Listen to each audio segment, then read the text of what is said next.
You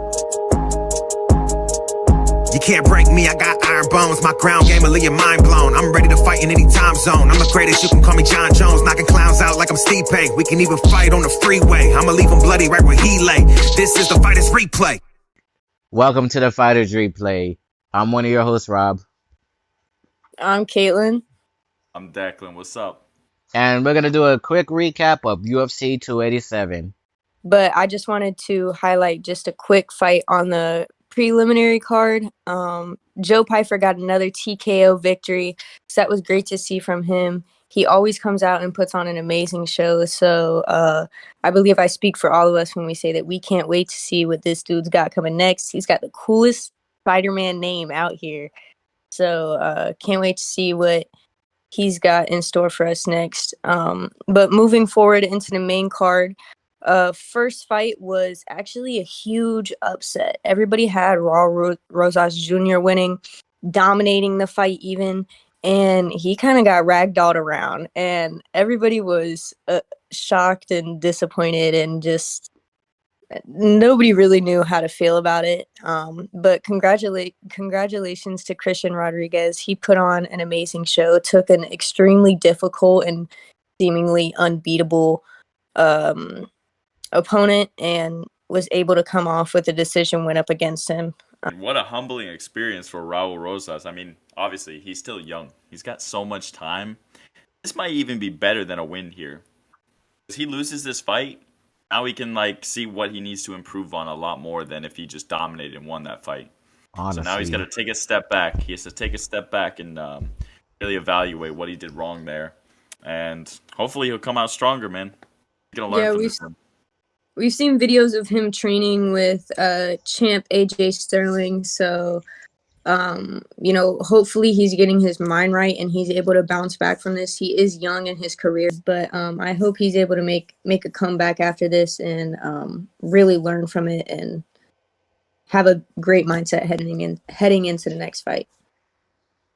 Yeah, shout out Christian Rodriguez as well, man. What a game plan. He absolutely dominated that fight. Next one, we got Kevin Holland and Santiago Ponzinibbio. Wow, what a fight. What a fight for Kevin Holland, man. Yeah, that one was impressive. Impressive victory, man. Got the finish. Third round, man. Honestly, that was a good bounce back from him. Obviously, coming off the loss to Stephen Thompson, couldn't really afford too many more losses in the welterweight division. My question is, what's next for him? Who do you guys think he should fight next? Santiago or Kevin? Kevin. Santiago's washed. I don't know. I feel like he should start making his way back up and, start fighting some of the bigger guys. Start fighting some of the top guys in the welterweight division. I don't mean as in for title contention. I just mean as, of which fights I could bring a lot of publicity and bring him to payday, man. I say get your bag now, bro. Honestly, yeah, just get your bag, bro. Get your bag and get out and stop getting punched in the face. Yeah, I think him and Neil Magny should run it next. That's what I was thinking. Yeah. I don't know if they Neil give Magny, him bro. Neil Magny, you should run though. it with Neil Magny for sure. Yeah, I just think that Neil Magny would use his grappling. Even though he doesn't have much grappling, he's still got more than Kevin does. And we've already seen Kevin on the ground.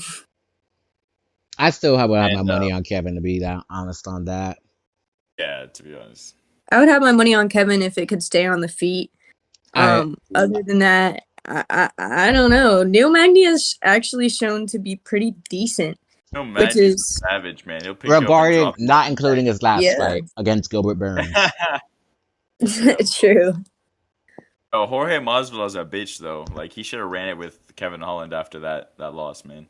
No, George can't take 4. All that would have done is just made him take 5 losses off of retirement. Yeah, exactly. That's what I wanted to see, man. Well, I mean, we'll get around to Jorge Masvidal. Yeah. All right. I just bitch, man. Next, we got Rob Font versus Adrian Yanez. I like how Rob Font was so controlled. There was a lot of chaos going on. Before the fights, Adrian Yanez was talking as if he was going to go in there and make it fight of the night.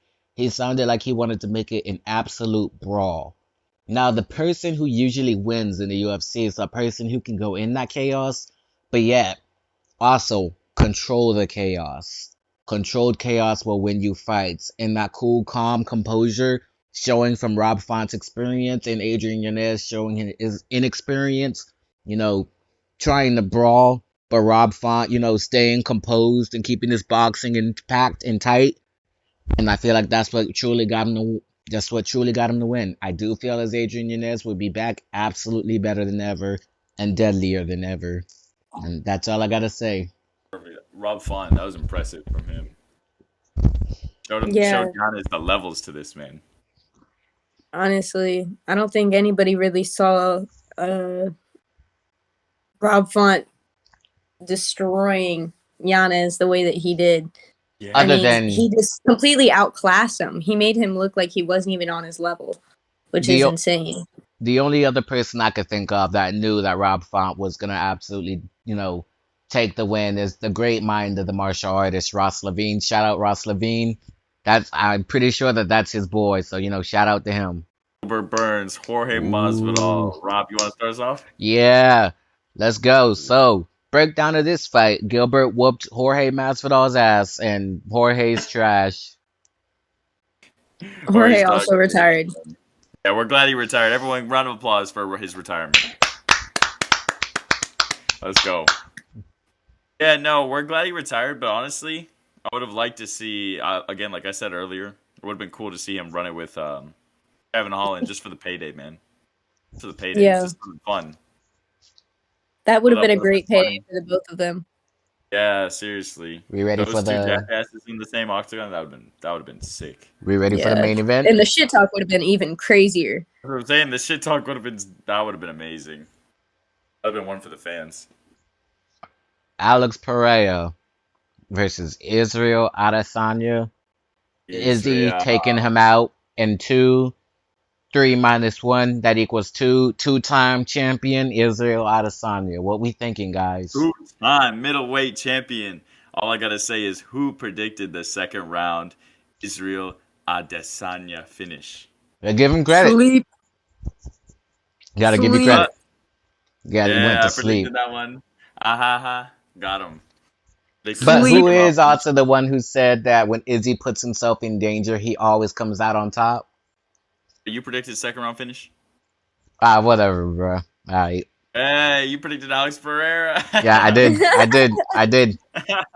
What is your best breakdown of the finish for Izzy? What is the theory that you like the most? It's definitely Possum. He's playing Possum there. Yeah. It's moves against the cage, shells up. He sees that left hook coming. He throws a little jab just to distract him a little bit, and you see that overhand right just absolutely blasted him. He puts him to sleep. Yeah, I saw a video, and it was that same sequence that Alex had thrown in every single fight prior, and it showed Israel coming over with that right, and each time it hit him, and it hit him good, and it hit him solid. We saw in the first MMA match that they went up against each other. At the end of the first round, he hit him with that right, man, and he stumbled. I was one of the people that was inside of B-Dubs, and I thought the fight had ended because I wasn't looking at the time. All I saw was Mark Gooders step in, and he kind of put his hands up. So I'm thinking, oh dang, the fight's over because Alex had but he was knocked out in the fifth. To be honest, I'm gonna get some hate for this. I will get a little bit of hate, but I think that Izzy was absolutely composed in the time, like after that knee, and he was keeping his eyes open and found the target, locked in, and took it out. But I wouldn't be lying if I didn't say that there was a small part of me that doesn't think that when Izzy did that shit, that it wasn't a Hail Mary. Just like, I feel like there is a small part of me that believes that Izzy was like actually worried dead ass for his life. But he just said, fuck no, I'm gonna go out swinging this time. And he caught a lucky shot.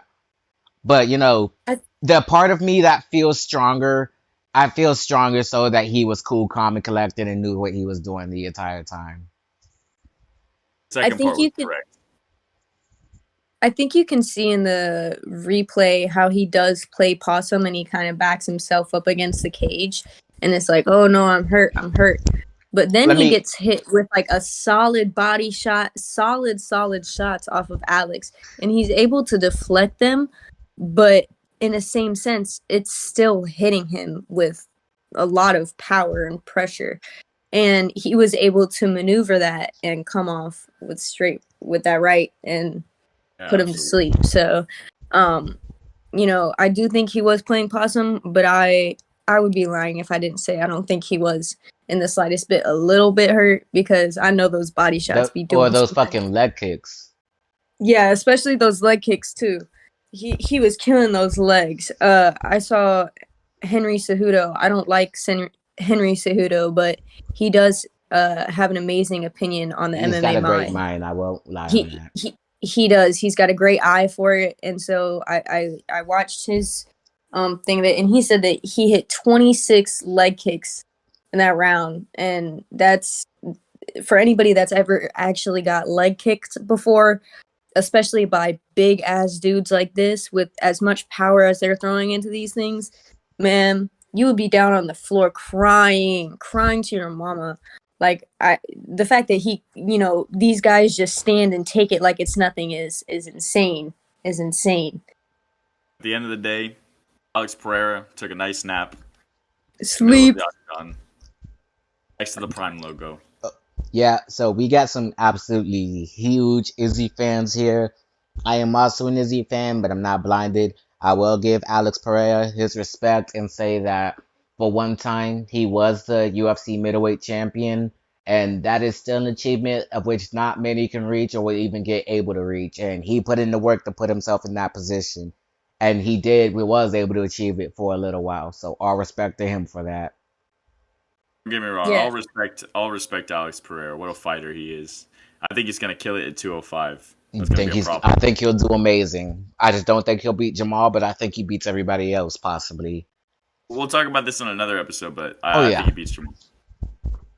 Definitely, I agree. We have to talk about this in a different episode. Yeah. And at the end of the day, Alex Pereira was scared to do a face-off with me. So realistically, if I went to 205, I could probably sleep him. Yeah, and he was scared to take a picture with me. So realistically, if I went to 205, he would be scared of me too. Yeah, Caitlin would probably sleep him. I tried to take a picture with him, and he just walked away and didn't even speak to me. So, I put fear in his heart, man. So Rob would probably sleep him as well. I put him to sleep in the first. We're saying Alex Pereira is a bitch. On God. we fucking hate this dude. Fuck Alex Pereira, man. All respect to this guy, man. All respect to this guy. No, seriously, fuck that dude. No jokes. It ain't no jokes, homie. Fuck that man. Yeah, fuck that. He don't want the beef on blood. Real shit, bro. He don't want it. That's true. I respect him in MMA, but he didn't want the smoke with us, to be honest. On God. This dude ain't never want the smoke, and he ain't never gonna get the smoke. No, yeah, because Izzy is scary, but the three of us. Oh, yeah, for real. You call the three of us, you're gonna need to call Francis and John Jones to help you. Oh God. And Clay Guida. Oh, Clay Guida especially. Shout out Clay Guida, one of the goats. Clay Guida, man. May have not gotten the result last night that you wanted, but you still a dog. We forever support you, man. Don't you ever think about retiring. I want you fighting until you die. Dude, I thought he tricked us. I thought he was retiring. He took off his gloves, and I was like, all right, it's over. Hey, I'm going to swap gloves. Happy birthday, Clay Guida's mom. Yes, happy birthday, Clay Guida's mom. And fuck you, Dana White. Bro, imagine like at the end of the podcast, we just start dissing on people. Like, yeah, man, fuck this guy. Yeah, shout out Clay Guida. Fuck Alex Pereira. Fuck Chris Gutierrez. Fuck Islam Makhachev. Wait, hold up. All right, we're going to end this episode here because we always like to bring up sensitive topics that we will cover in another episode. Thank you guys for tuning in to our short-ish recap of UFC 287, Alex Pereira versus Israel Adesanya 2. Like, share, comment. Let yeah, us know what you technically, think as well. Let us know what you think in the comments. Let us know No, what you don't let thought us we know what you predicted think. I don't correctly. want to hear nothing. Everyone diss Rob in the comments. Diss Rob in yes. the comments. Say Nah, he fuck sucks. me, fuck y'all. I hope you diss me. Come out with your worst diss. I promise you ain't none of Everybody it gonna hurt your feelings. show Rob that he's not the #1 hater in the world, please. Oh, I'm the #1 Islam hater. I disdain Islam Makhachev. Not the religion Islam, just Islam Makhachev, the fighter. Yeah, fair enough, man. All right. I also want to say we're not watching the next pay-per-view because Charles Oliveira and Dariush was canceled. Well, Yeah. yeah. We won't be watching, so there won't be like a recap or like a preview on Oh that no, one. definitely We're not not. even gonna watch it. Definitely. 288, yeah, there ain't gonna be no recap. And all for the people that are true fans that are just like, oh, you don't think it's not interesting, you casuals. Yeah, right. It is interesting, but not interesting enough. Now that Oliveira's on for it, I don't care. Y'all can kiss my ass. All right. Y'all have a good night. Peace. You can't break me, I got iron bones. My ground game will leave your mind blown. I'm ready to fight in any time zone. I'm the greatest, you can call me John Jones. Knocking clowns out like I'm Steve Pay. We can even fight on the freeway. I'ma leave him bloody right where he lay. This is the fighter's replay.